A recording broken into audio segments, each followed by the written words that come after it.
Welcome back, guys. Today's video involves a Ram Dodge. I don't know, they're separate now, I think, for a long time. Anyways, this video is going to be explaining how to change the water pump on this machine here. Engine, motor. Let's have the argument in the comment section.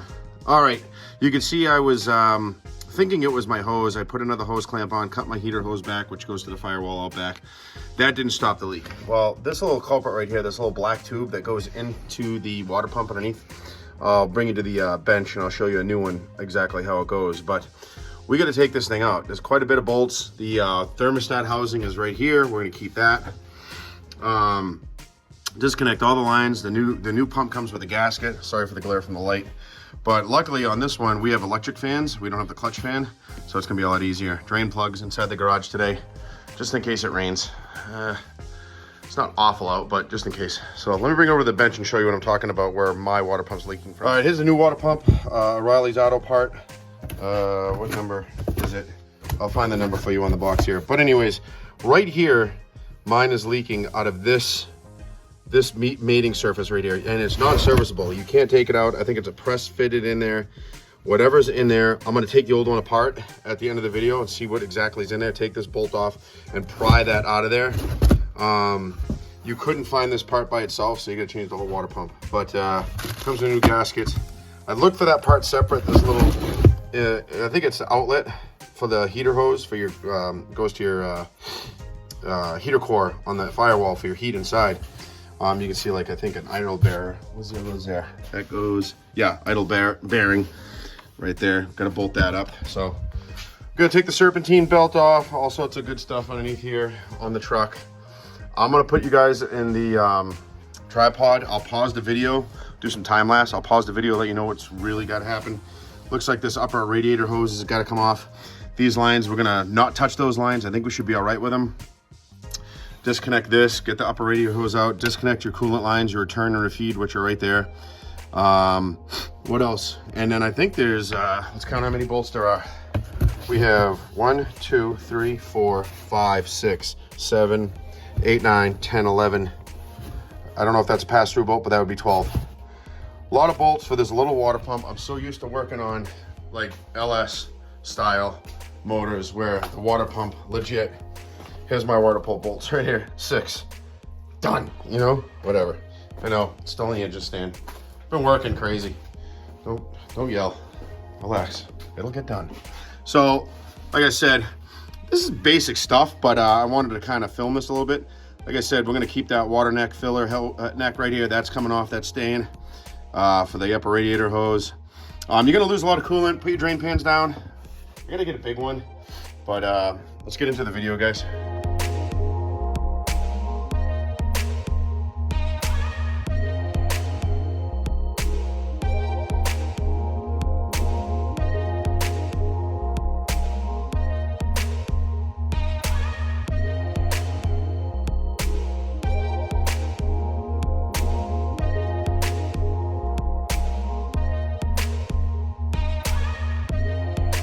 All right, guys, I want to bring you in here closer. I took the upper radiator hose off. I left the thermostat housing lid, I guess you want to call it, off with the hose. Get it out of the way. There's your thermostat. Now, again, I'm not used to working on these Mopar fucking things. Excuse my language, Mopar. There's a lot of hoses. There's a lot of different connections to this water pump. So be forewarned. I mean, it's self-explanatory. It's pretty easy. There's the thermostat sensor. I just took the 13 millimeter bolt off this. This is just a crossover tube. I believe that that might even go to the transmission. And then you have your two heater hoses down here. The camera won't focus. The two return and feed are right there. I just tossed those out of the way. I got to take the lower radiator hose off, which is kind of down in there. You can see the clamp, and then I got to start removing all the bolts that hold this on. Next step is probably take the serpentine belt off too, but I just wanted to get you guys in here close. There's a lot to it, but it's really not that bad. So we'll get the serpentine belt off, and then we'll get the lower radiator hose off. Check for any other hoses or connections. What I was doing is referencing going back to this to see what I have here for different like that. I have to take that out, put that sensor in, which is right here. I gotta put that in. So I gotta take that out, get some plumber's tape. My thermostat right here. Hope the gasket's still in good shape. Gonna try to pry that out of there. I might do that on the bench once I get it out. So serpentine belts next, lower radiator hose, let this drain out, and then attack all the bolts.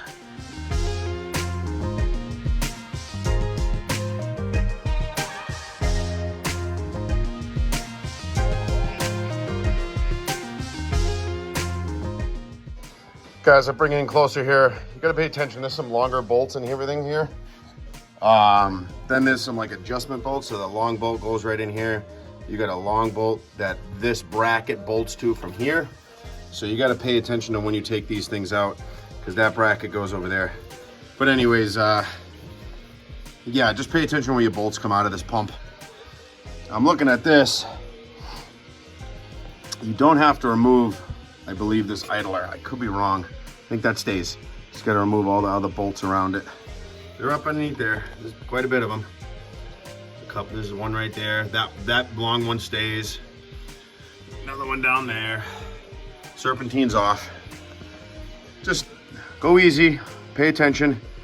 It'll all work out. I promise. I got faith. I got another long bolt right out of the top over there, and this super long one right here goes way down yonder on that one right there. So on the come out of here, come over here.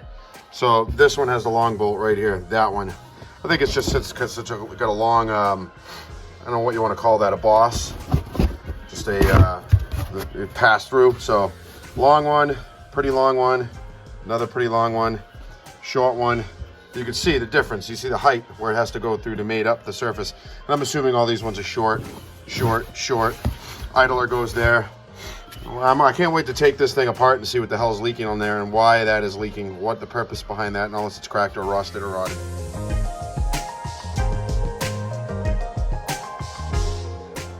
Well, I was wrong. This side has two long bolts, two short bolts. Short bolt right there. I'm sorry, short bolt right there, long bolt underneath there. And then there's also a long bolt to get you down in there. Long bolt. And that hole. So, pain in the ass. See if all the bolts are out. That bolt's out, that bolt's out. That bolt's out.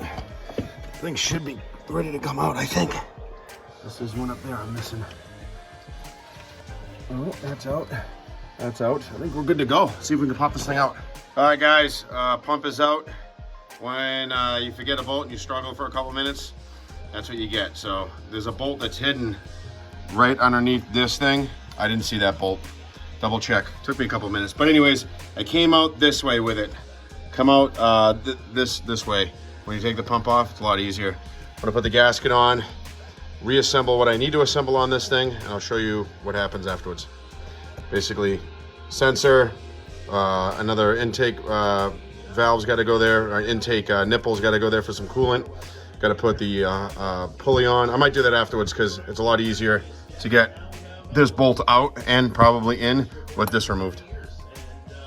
So let's put the gasket in. All right, guys, I got everything installed here. I put my thermostat back in there. I got that coolant line adapter back in, nipple, what do you want to call it. The sensor's back in, no tape on that. I put a little blue Teflon tape on that.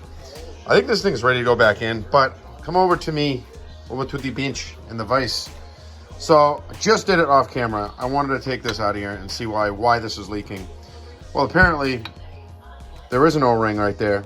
I might have been able to get away by just changing this O-ring, but they didn't sell this part. So I don't know if that O-ring, you could get an O-ring. I'm sure there is. I'm sure you can have an O-ring kit and replace that. It's just literally press fit in there. That's it. I bet you I have an O-ring that might be able to fix that, but that's where mine was leaking from. Well, this is what it is. I'm already committed here. 135 bucks O'Reilly's new water pump. I mean, it can't hurt. It's got 142,000 miles on it. I don't know if this is the original. I'm unaware. I'm trying to find marks on it to see if it is. Biggest culprit that gives me away is this orange gasket on the backside. That is usually a factory color that they use, at least with GM. So I'm not sure. I'd like to find out if this is a Mopar if there's a casting number or something like on it. Speaking about casting numbers, this is your water pump part number from O'Reilly Auto Part. That's the one you can get to replace this one. And this is a 5.7. 5.7. So let's get this thing back installed, huh? Let's get it back in and put it all back together. Remember all your bolts. Holy moly. All right, guys, serpentine belt's back on. We are checking for leaks. Right now I don't have the radiator cap on. I'm gonna top it off once I stop the video over here. But it'll build pressure once you put the cap on. But I wanna make sure I get all the antifreeze in. Let the thermostat open so I can refill the lines that drained out over to the heater core. And then hopefully there's no leaks when I put the pressure through it. As of right now, nothing. I don't see anything, which is good. Oh yeah, and to torque these down to spec, it's 43 foot-pounds. You want to do that. If not, I don't know. You know when good enough is. But if you really want to get technical, it's 43 foot-pounds on all the bolts on the water pump. Also, I mean, it doesn't say you have to use sealant. I'm doing that. The brass fitting for the temperature gauge for your sensor, I didn't do anything. There was nothing on there from factory, but that one did have some type of sealant, Loctite on it. I think it was pipe dope, orange pipe thread dope. I put like about two things of blue Teflon tape on there. Hopefully that helps out. That's a brass fitting, I believe, also for that coolant line. I think that's a transmission cooler. Pretty sure that goes for the transmission. Anyways, what else? Yeah, and I'll leave that photo in the diagram for all your bolts so you know what to do. So like I said, just take your time, look through it all, tighten everything down, double check everything. By the way, that's 16 millimeter bolt on that tensioner. Actually, I had to look up how to put this serpentine belt back on. Like I said, I'm not familiar with this vehicle, so I'm learning little by little. All right, guys, hope you enjoyed the video. I hope it was informal. Hopefully it just helps somebody out. Good luck. Until next time.